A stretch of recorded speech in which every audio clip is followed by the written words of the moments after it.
Welcome to రాజనీతి.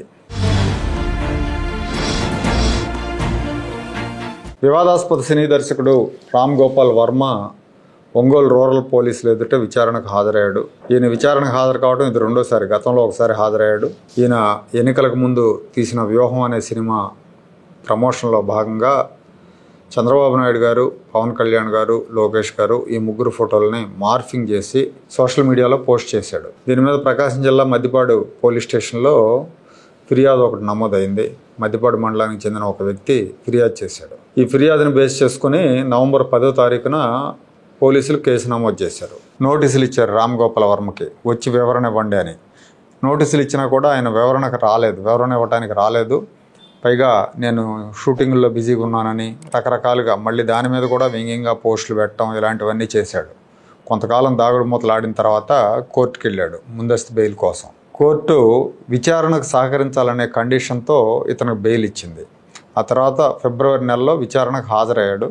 ఆ రోజు దాదాపు 9 గంటల పాటు పోలీసులు విచారించారు కానీ ఇతను వాళ్ళు అడిగిన దానికి దేనికి కూడా సూటిగా సమాధానం చెప్పలేదు. విచారణకు సహకరించలేదని చెప్పారు పోలీసులు.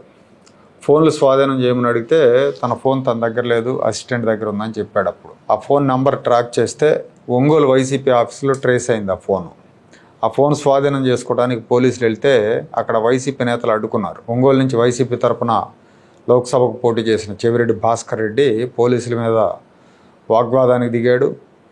ఫోన్లు ఇవ్వమని చెప్పేశారు. ఫోన్ స్వాధీనం చేసుకోకుండానే పోలీసులు వెనుతిరిగారు. ఇప్పుడు మళ్ళీ పోలీసులు తాజాగా నోటీసులు ఇచ్చారు. నోటీసులు అందుకున్న రామ్ గోపాల్ వర్మ ఒంగోలు వెళ్ళారు. ఒంగోలు రూరల్ సిఐ నూతలపాటి శ్రీకాంత్ వర్మను విచారిస్తున్నారు. అయితే ఈ విచారణ వరకే పరిమితం. వర్మ అరెస్ట్ ఉండకపోవచ్చు అని చెప్తున్నారు. ఈ వర్మ తీసిన వ్యూహం అనే సినిమా అది సక్సెస్ కాలేదు పెద్దగా. కాకపోతే దాని మూలంగా ఇతను వివాదంలో చిక్కుకున్నాడు. పైగా ఈ సినిమాకు ఏపీ కార్పొరేషన్ 2 కోట్ల రూపాయలు చెల్లించింది. యాక్చువల్గా వ్యూస్ను బట్టి కార్పొరేషన్ వాళ్ళు డబ్బులు ఇస్తారు. కానీ ఈ సినిమాకి పెద్దగా వ్యూస్ 100లోనే వ్యూస్ ఉంటే 2 కోట్ల రూపాయలు చెల్లించారు. నిబంధనలకు విరుద్ధంగా 2 కోట్ల రూపాయలు వర్మకు చెల్లించారు.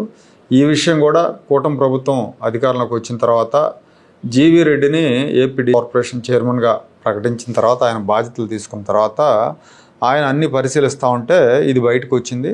దాన్ని ఆయన మీడియా సమావేశంలో కూడా చెప్పాడు. వర్మకు నోటీసులు ఇచ్చారు. ఆ 2 కోట్లు వెనక్కి కట్టమని నోటీసులు ఇచ్చారు. లేదా లీగల్గా తీసుకునే చర్యలకు సిద్ధపడండి అని ఆ రోజు నోటీస్ ఇచ్చారు. కానీ వాటి మీద సమాధానం ఏమి లేదు. ఆ నోటీసులకు సమాధానం ఏమి ఇవ్వలేదు. దీని మీద కూడా కేసు నమోదు చేస్తారన్న వార్తలు అప్పట్లో వచ్చినాయి. అయితే జీవీ రెడ్డి రాజీనామా చేసి వెళ్ళిన తర్వాత దీని మీద పెద్దగా దృష్టి పెట్టిన వాళ్ళు ఎవరూ లేరు.